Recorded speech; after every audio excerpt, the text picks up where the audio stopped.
Bonjour, chers invités. Chomakou, bonjour. Roland Toneikes, bonjour. Bonjour, amis téléspectateurs, bonjour. Bonjour, Carole, bonjour à toutes et à tous.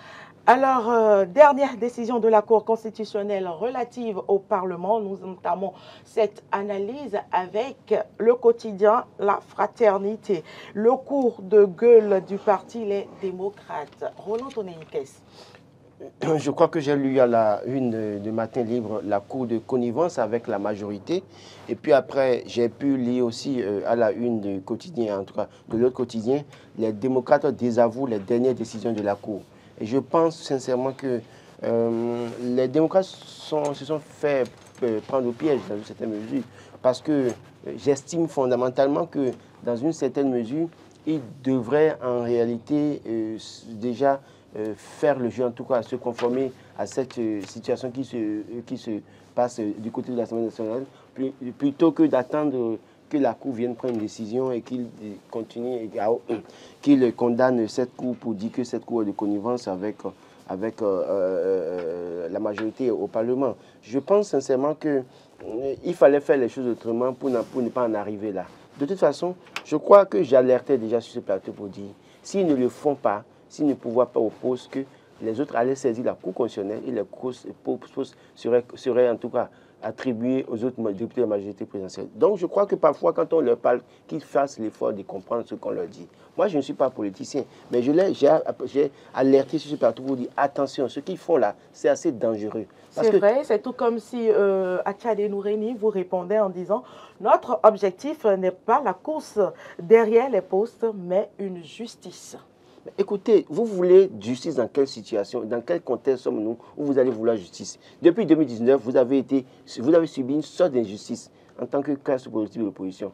Fort heureusement, vous avez eu la chance d'aller aux élections. Vous voulez quelle justice? Moi, je dis que les gens voient la réalité en face. Il ne sert à rien de se faire plaisir et de vouloir peut-être jouer sur l'émotion des Béninois pour dire que voilà, ils sont en train d'une primer la semaine. Les Béninois savent qu'à un moment donné, une certaine classe politique a été brimée dans une certaine mesure. Mais après, quand vous avez la chance de participer à une élection et que vous allez à l'Assemblée nationale, faites les choses autrement. Parce que si vous voulez faire comme on le fait par le passé, alors que vous avez en face de vous une machine assez redoutable, c'est que vous risquez de tout perdre.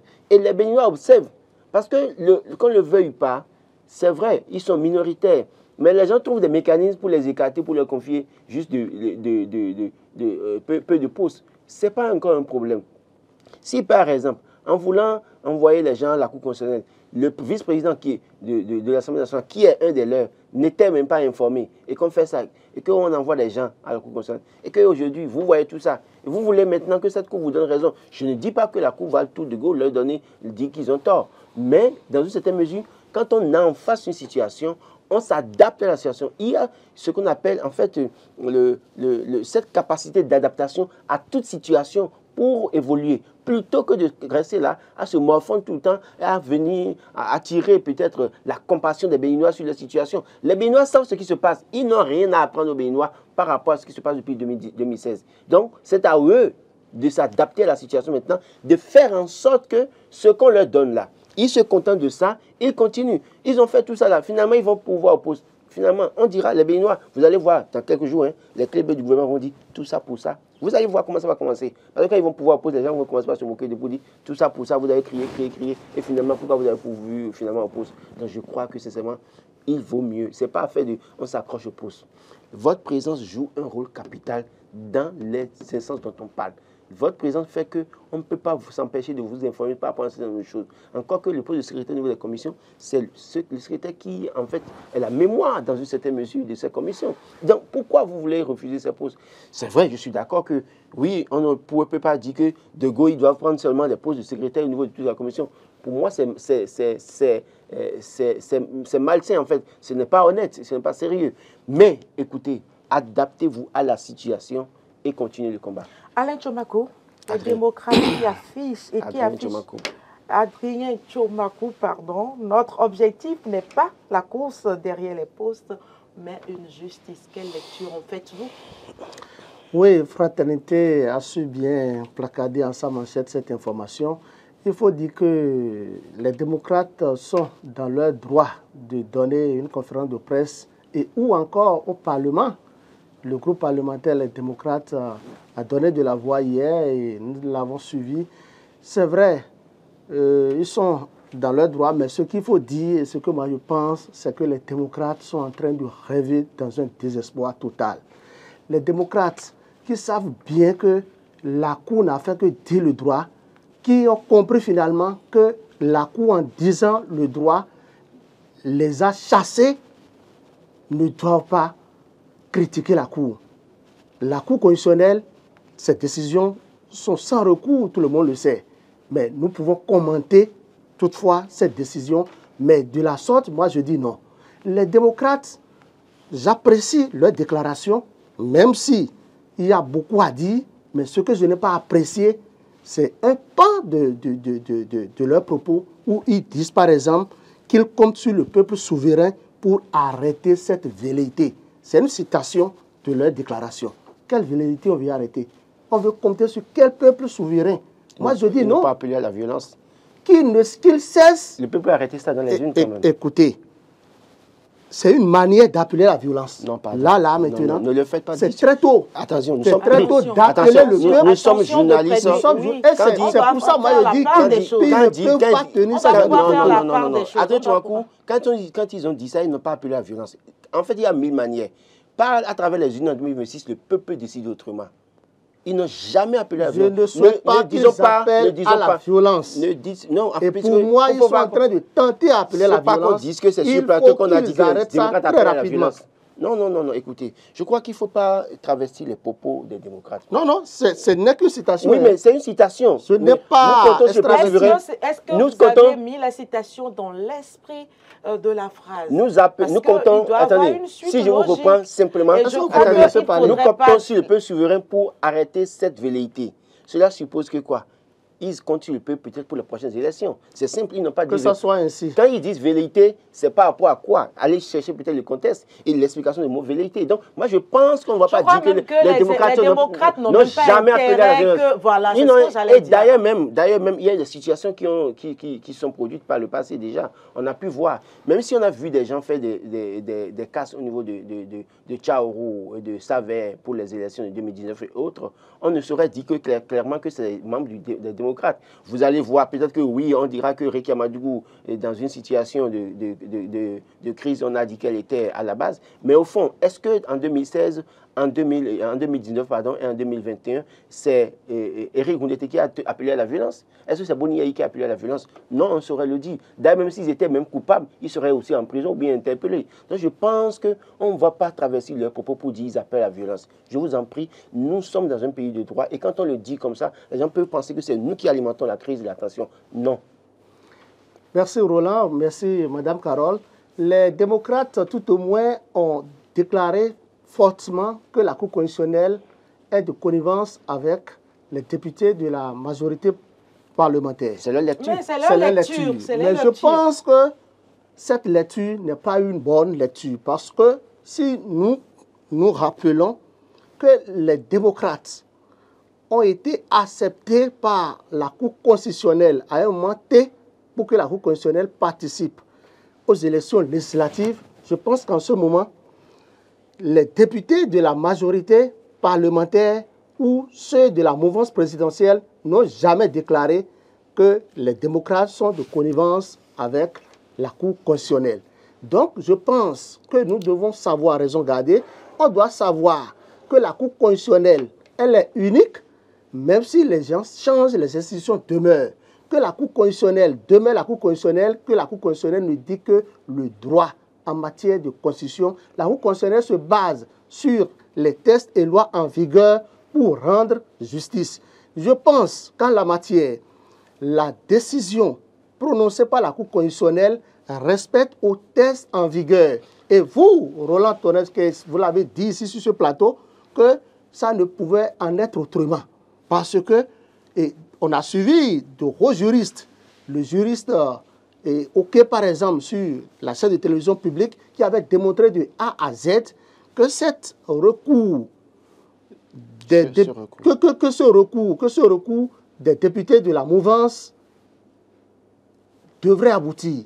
C'est-à-dire, on ne pouvait pas comprendre comment vous, ceux de la minorité parlementaire, on vous attribue un poste dans chaque commission et vous dites que vous ne voulez pas le poste de secrétaire général. Oui, c'est quand même. Que ils ont raison de réclamer. Écoutez, il y a président, il y a rapporteur. Et pourquoi est-ce que non seulement vous ne voulez pas secrétaire général, mais vous voulez occuper aussi le poste de vice-président. Ce qu'il faut retenir, c'est quoi? Ce qui est important, pour moi, ce n'est pas la présidence, ni tel poste qui est le problème. Eux-mêmes, ils ont dit. Mais ce qu'ils doivent savoir, c'est quoi? Les tests, le règlement intérieur de l'Assemblée nationale dit que tout député peut être membre de toute commission. Nonobstant le bureau qui est là, c'est-à-dire tout député peut être membre de chacune des 5 commissions. Mais c'est une très bonne chose. Il faut que les choses passent par les commissions. Je pense qu'il faut recentrer le débat.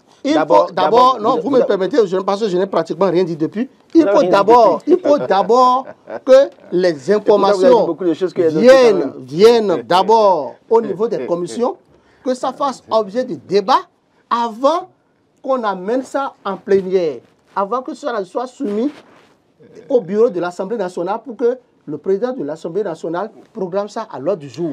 Mais est-ce que vous pensez, Adrien Tchomakou, que les démocrates vont s'exécuter? Bon, moi, je souhaite vivement que les démocrates s'exécutent parce que dans leur déclaration, ils ont dit qu'ils vont aviser. Et si eux-mêmes, ils disent que ce n'est pas le poste qui est important et qu'ils souhaitent que la justice soit rendue, que la justice soit crédible, je pense quand même qu'il ferait mieux qu'ils s'exécutent. Qu'est-ce que ça leur coûte d'occuper un poste? Carole Onaye, je pense qu'il faut recentrer le débat. D'abord, quand Adrien Tchomakou dit que, parce qu'ils ont dit que, les démocrates ont dit que la Cour est de connivence avec la majorité, ce n'est pas la première fois qu'une classe politique remet en cause la décision de la Cour. Ils sont des députés. La classe politique, c'est autre chose. Attendez. Ils sont les élus du peuple. Attendez. Et quand ils parlent, nous devons tous les applaudir. Nous devons. Ce n'est pas parce qu'ils sont députés qu'ils ne vont pas remettre en cause la décision de la Cour constitutionnelle. De quoi vous parlez? Je ne dis pas de ne pas remettre en cause. Vous parlez comme si le Bénin est né en 2023. Je vous en prie. On a vu des députés dénoncer la Cour constitutionnelle sous Mathieu Kérékou. On a vu des députés dénoncer la Cour constitutionnelle sous Bouniaï avec Théodore Olo. Et ce n'est même pas sous Patrice Talon que vous allez empêcher les députés de remettre en cause les décisions de la Cour constitutionnelle. Attendez. Parce que tel que vous parlez, c'est comme si c'est la première fois que les députés remettent en cause la décision d'une Cour constitutionnelle. C'est de leur droit, c'est leur lecture des choses. Ce qu'on souhaite, ce n'est pas d'appel à la violence, mais c'est leur droit de dire... Attendez.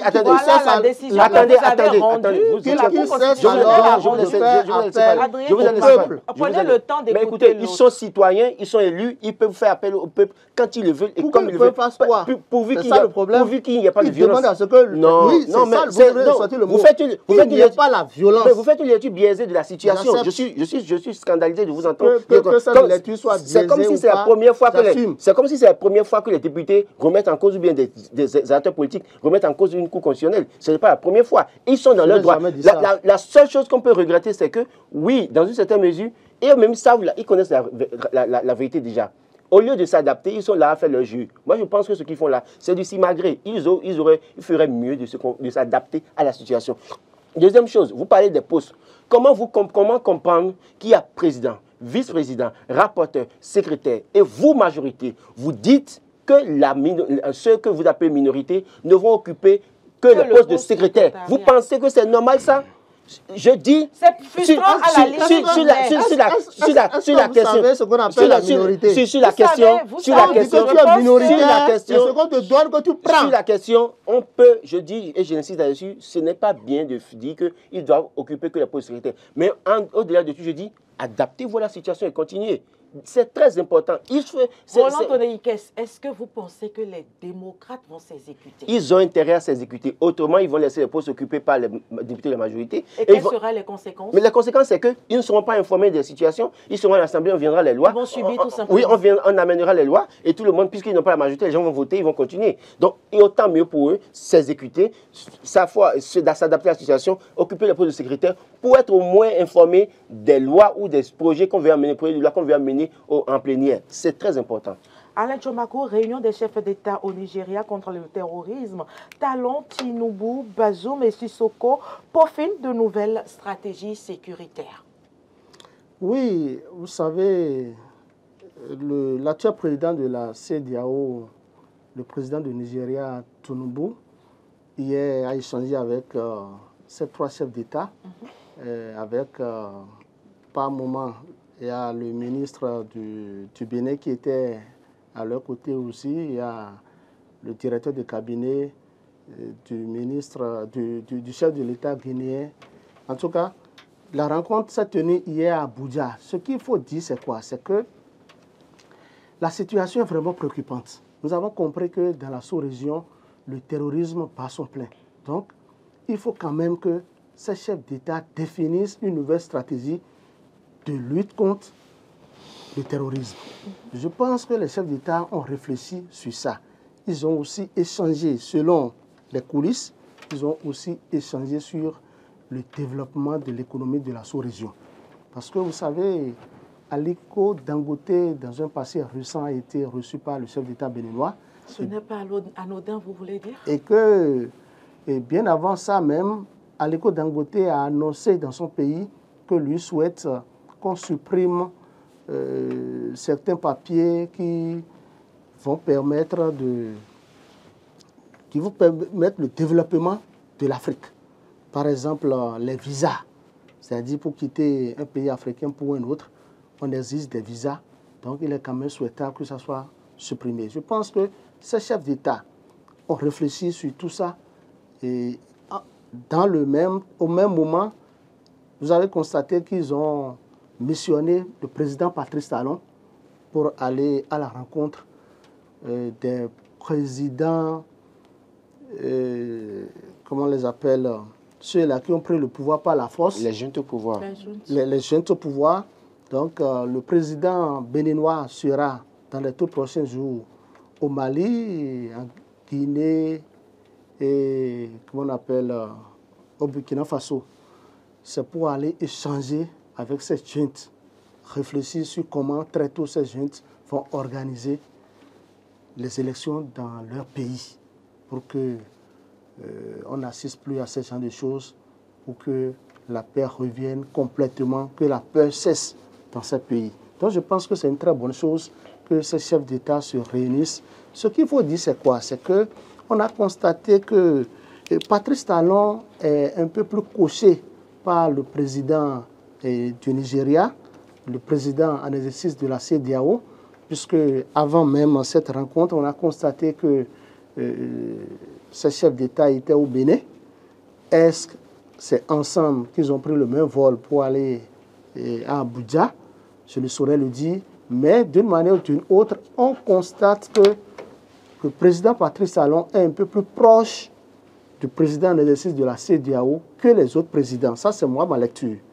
Ça peut ne pas être la vérité, mais je pense quand même que Patrice Talon est en train de percer au plan diplomatique, et c'est ça le souhait le plus important de plusieurs Béninois. Il faut que le développement du Bénin soit une réalité, le développement de l'Afrique, le développement de la CEDEAO, et que l'alternance au pouvoir dans les pays de la CEDEAO, dans les pays africains, soit une réalité. Il ne sert à rien de s'éterniser au pouvoir si aujourd'hui Patrice Talon est mandaté pour aller échanger avec les gens au pouvoir. Je pense quand même que c'est une manière pour le président de l'exercice de la CEDEAO de demander à ce que Patrice Talon montre la bonne voie aux autres chefs d'État de la sous-région qui sont en fin de mandat ou qui sont en train d'achever leur second et dernier mandat constitutionnel. Donc, je pense que c'est une très bonne chose et que nous allons suivre pour voir l'évolution des choses. Roland Toneiques. Bon, je crois que c'est déjà une bonne démarche au terrorisme. Oui, je crois que c'est une bonne démarche de voir que Tinubu, Ahmed Bola Tinubu, en tout cas, essaie de convier ses pairs béninois, guinéens et nigériens pour discuter du terrorisme parce que le Bénin est touché, le Niger est touchée. La Guinée aussi. Le retrait de la MINUSMA. La Guinée aussi qui est touchée, donc la Guinée-Bissau qui est touchée aussi par le djihadisme. Donc il fallait réfléchir sur cette situation qui met à mal l'intégrité des nations, des pays concernés. Je crois qu'il faut vraiment une lutte d'ensemble, une synergie d'action pour mener à bout, pour en tout cas éradiquer les fléaux ou bien repousser loin les assauts des djihadistes dans une certaine mesure. Alors quand on évoque aussi la question des juntes que le président Patrice Talon doit aller voir dans quelques jours, je crois que quand on tombe, on ne regarde pas là où on a tombé, mais il faut regarder là où on a trébuché. Et je crois que Bola Tinubu prend le problème autrement. Moi, j'insiste là-dessus, je ne le dirai jamais assez. Qu'est-ce qui occasionne les coups d'État? Est-ce que vous avez pris des mesures pour régler les problèmes qui occasionnent les coups d'État? Il ne sert à rien de dire nous ne voulons pas un coup d'État et de dégager, de travailler à rencontrer Assimi Goïta, Ibrahim Traoré, Mamadou Doumbouya. Il ne sert à rien de les rencontrer, qu'ils organisent des élections dans leur pays. Ils vont le faire. Ils vont partir. Mais est-ce que la question, ce qui provoque les coups d'État, est-ce que c'est réglé en amont? Vous allez organiser les élections avec Goïta, avec Traoré, avec Doumbouya. Mais 6 mois après, il peut y avoir encore coup d'État. Parce que si celui qui est là vient les remplacer, ne fait pas les choses normalement, ne fait pas preuve de bonne gouvernance, ne fait pas preuve de justice sociale, les gens peuvent à tout moment lui faire le coup d'État. Et je comprends que certains chefs d'État sont assez excités pour faire ce travail. Parce que Embalo Sissoko a frôlé un coup d'État en 2022. Parce que Bazoum a frôlé un coup d'État également dans son pays. Parce qu'il est dauphin de Mamadou Sifou, mais quand il est arrivé très tôt, les gens constataient que ça, d'ailleurs, il y avait, en plein processus, il y avait problème avec Amadou dans son pays. Et donc, après son élection, peu s'en fallait, il allait être déchargé après le coup d'État du Burkina Faso. Embalo Sissoko, qui était l'espoir de son peuple à un moment donné, quand il est arrivé, comment gère-t-il son pays? Vous allez voir la dernière élection législative, il a perdu la majorité. Donc, ça veut dire quoi? Il faut que les chefs d'État suffisamment se remettent en cause, respectent l'ordre constitutionnel de leur pays et fassent bien les choses. Là, il n'y aura pas de coup d'État en Afrique. Tinubu, même qui est le porte-étendard de cette lutte désormais, ils sont contre le coup d'État. S'il fait mal au Nigeria, il y aura les Nigériens au dos. Donc, je pense sincèrement qu'on ne va pas regarder là où les gens sont tombés. Il faut regarder là où nous trébuchons nous tous et régler ces problèmes. Quand on aura fini de régler ces problèmes, je vous assure que l'Afrique sera désormais un pays, un continent assez calme, pas de coup d'État. Donc, au-delà de tout, Patrice Talon est en train de finir son mandat. C'est un modèle. En réalité, des gens l'ont précédé, ont montré le modèle, ont fait des mandats, sont partis. Et donc, le simple fait qu'il aille rencontrer ces jeunes-là, on est à 3 ans de la fin de son mandat. S'il arrivait à partir en 2026, je crois qu'il sera désormais un missionnaire de la CEDEAO pour véritablement aller parler aux gens. Parce qu'on a pu voir Boni Ayoudou, médiateur en Guinée-Conakry. Il est parti. On a pu voir les Rawlings et autres du Ghana, quand ils sont partis, sont sollicités. On a vu Goodluck Jonathan qui circule. On a vu Obasanjo qui circule également pour aller parler à d'autres nations. Donc, il faut davantage de cette génération de chefs d'État qui ont envie de quitter les choses et qui ont envie de faire les choses une fois qu'ils ont le pouvoir de bien faire. Le modèle, quand vous dites que vous êtes contre le coup d'État et que vous vous réunissez pour ça, pendant qu'un des vôtres sème le bordel dans son pays, Macky Sall en l'occurrence, et que vous n'avez pas le courage de l'interpeller, vous voulez lutter contre le coup d'État comment? Il faut l'interpeller, le rappeler à l'ordre pour dire attention à ce que tu fais, autrement s'il y a coup d'État, on ne te soutient pas. Là, il se remet en cause, il se range. Mais si vous ne le faites pas et que vous dites comme ça, en tant que chef, parce que vous êtes homologue, et vous dites qu'il n'y a pas, on ne veut plus de coup d'État, on ne veut pas de coup d'État. Mais réglez les problèmes. Et si vous réglez les problèmes, il n'y aura plus de coup d'État. Donc, je crois que cette synergie d'action contre le terrorisme, c'est une très très bonne chose. Il va falloir les encourager à aller très loin. Mais sur la question des coups d'État, il faut qu'ils revoient leur posture. C'est très important. Carole, oui? Je voudrais préciser quelque chose. Vous savez, moi je l'ai dit la fois dernière, je pense que je vais encore le répéter. Le président de la CEDEAO, Tinubu, le président en exercice de la CEDEAO, doit œuvrer d'abord à ce qu'on touche les tests de leur association. Parce qu'en l'état, la CEDEAO ne pourra pas agir directement dans un pays membre de cette communauté. Écoutez, tout État est souverain. Il y a la souveraineté de l'État. et à l'intégrité territoriale. Et au regard de ces deux axes, il serait difficile au président en exercice de la CEDEAO de s'immiscer ou d'intervenir directement dans la gestion dans un pays donné. Et le problème, le véritable problème, c'est quoi? Ce n'est pas quand la bombe à retardement va s'exploser que chaque fois, on va voir le président en exercice de la CEDEAO prendre un communiqué pour fustiger, pour dénoncer. Non. Il faut que d'abord les tests soient révisés, que le président ait plein pouvoir pour pouvoir intervenir directement dans les pays concernés. On a vu ce qui s'est passé au Sénégal la fois passée, mais le président en exercice ne pouvait rien faire parce que les tests ne lui permettaient pas. Donc, dans l'un ou dans l'autre cas, et ce qui cause le problème, et que nous tous nous sommes unanimes pour ça, c'est le non-respect des tests en vigueur dans chacun de ces pays. C'est la révision opportuniste de la Constitution vers la fin du mandat des présidents dans leur pays. C'est de ça qu'il est question. Et quand on est dans un État de démocratie, c'est les tests et rien que les tests. Donc je pense quand même que le premier problème que Tombola, comment il s'appelle, le président du Nigeria, le président de la CEDEAO, Bola Tinubu, doit régler, c'est d'abord de faire réviser les tests de l'institution qui aussi dirige. Patrice Talon, qui est en mission maintenant, doit savoir qu'il a un grand défi à relever. On a vu l'ex-président Boni Yayi, qui a été missionné pour gérer la crise en Guinée. Ça n'a rien donné. Comment vous pouvez dire que ça n'a rien donné? C'est pas fini. La mission n'est pas terminée. Il n'a pas fini sa mission. Jusqu'à présent, mais c'est on pas ne fini. voit aucun fruit écoutez, de cette mission. Patrice Talon, si Patrice Talon même ne réussit pas sa mission, moi je vais le dire ici, que ça n'a rien donné. Est-ce que vous connaissez le calendrier des Nations Unies? La charrue avant les Est-ce que vous connaissez le calendrier des Nations Unies qui a envoyé, de la CEDEAO, pardon, qui a envoyé Boni Yayi en Guinée? Vous n'avez pas le calendrier. Et d'ailleurs, même, on a pu voir qu'il y a quelques jours que les gens n'ont pas voulu, en tout cas, il y avait une rencontre qui devait être organisée et les gens n'ont pas voulu, ils ont dû reporter. Donc, on ne va pas dire que la mission de Boni Yayi n'a pas porté des fruits quand même. Nous n'allons pas mettre tout simplement la charrure avant les bœufs. Voilà, merci. Alors, je voudrais bien que vous vous prononcez sur une information, une interrogation qui s'affiche à la une du quotidien Le Potentiel sur l'histoire de la HAC, mutation d'agents à la HAC.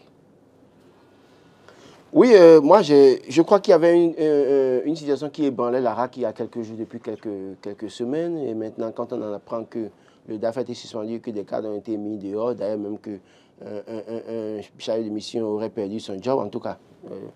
Je crois que oui. Quand et le potentiel qui s'interroge, y a-t-il un lien entre l'affaire qui secoue l'institution et ses départs? Oui, je crois que l'affaire qui secouait cette institution, c'était bien la carte de presse. Et j'ai pu entendre certains dire que par le passé, que en fait, les sous qui avaient été versés par les journalistes pour avoir la carte de presse suffisaient déjà à imprimer la carte, mais qu'on disait qu'il y avait une question de marché public et qu'il fallait lancer un avis. En tout cas, beaucoup de choses ont été dites. Encore avec la sortie de Léandre Roumbédi, le porte-parole donc, du gouvernement. je crois que si quelqu'un avait bouffé l'argent en son temps, la personne répondra. Moi, je pense sincèrement que oui, s'il y a mal donne, que les gens répondent de leurs faits et de leurs actes. C'est très important. Adrien Tchomako, très rapidement. Bon, j'ai été surpris de lire le titre ce matin. Le DAF a été suspendu. Je pense que s'il y a un fait, s'il y a un acte, des sanctions doivent tomber. C'est de ça qu'il est question. Peut-être qu'il y a eu un audit, je ne saurais le dire. Je ne maîtrise pas le dossier, je ne veux non plus opiner là-dessus. Fraude à la facture normalisée, le DG Yenoussi menace de sévir. Oui, les bars, les restaurants. Oui, écoutez, moi je suis allé manger dans certains restaurants, les gens ne font pas de facture normalisée. Pour autant, il y a un restaurant, je ne lui fais pas la publicité. C'est du côté de Carrefour à Conville. Quand tu achètes, tu manges, on te donne une facture normalisée. il contribue au développement de son pays. Vous ne pouvez pas continuer à vous faire de l'argent sur le dos de l'État. Alors que, d'ailleurs, dans les restaurants, le plat de à tasse que vous pouvez manger à 200 francs avec fromage, 300 francs avec une fois que voilà, ça coûte 3 000 et vous prenez l'argent là. C'est vrai que vous avez me dit qu'il y a les charges, l'électricité, la climatisation. Bon, pour autant, eux tous n'ont pas de climatisation. Mais vous vendez cher, mais vous ne voulez pas payer les tasses. Je crois que ce n'est pas une chasse aux opérateurs économiques. Si des gens arrivent à le faire, c'est vrai qu'ils vous diront qu'ils le font, mais c'est difficile pour eux. Mais quand même, ils sont encore là, ils continuent de fonctionner. Donc, tous ceux qui ont surtout les restaurants UP qui ne veulent pas faire de facture, j'en connais qui ne font pas de facture normalisée. Alors que la pâte, la dernière fois, je suis allé quelque part, j'avais tellement faim. Et j'ai demandé qu'on me serve du assoc avec la pâte, ce que je pouvais manger pour 450 ou 500, quelque part chez la bonne dame du coin. On m'a servi le assoc, ce n'est pas aussi fameux, avec une boule de pâte et on me dit que c'est 3500. J'ai payé. Mais on ne m'a pas donné de facture. On ne m'a rien donné. Et vous allez vous faire de l'argent sur le dos de l'État comme ça? Non, écoutez, si vous vendez cher, payez les tasses aussi. Donc c'est à juste titre que... Écoutez, c'est vrai que les tasses aujourd'hui, ça peut asphyxier certains opérateurs économiques. Mais quand vous faites de la surenchère parfois aussi, contribuer au développement de votre pays en payant les tasses, c'est vrai qu'il faut peut-être, je pense qu'au-delà de tout aussi, il faut peut-être voir un mode de taxation des restaurants et bars. Sur la question, je suis d'accord que les gens doivent payer, mais si c'est 5% qu'on applique, il faut que peut-être qu'on dise, bon, au niveau des restaurants et des bars, on applique 2%. C'est une doléance pour que ces personnes-là ne soient pas aussi asphyxiées. Parce qu'il y a le salaire à payer, il y a l'électricité à payer, il y a des charges à payer. Et donc, il n'y a toujours pas l'affluence qu'il faut. Il y a toujours pas la clientèle qu'il faut. Mais si il y a des gens qui paient, au moins je connais au moins 2 restaurants à Calavi, quand tu achètes, ils te donnent une facture normalisée. C'est prouvé. Et donc je crois que si 1 ou 2 personnes le font, et pourtant il n'y a pas d'affluence chez ces personnes-là, et que d'autres personnes ont l'affluence, mais ne payent pas, c'est une injustice. C'est une injustice en réalité.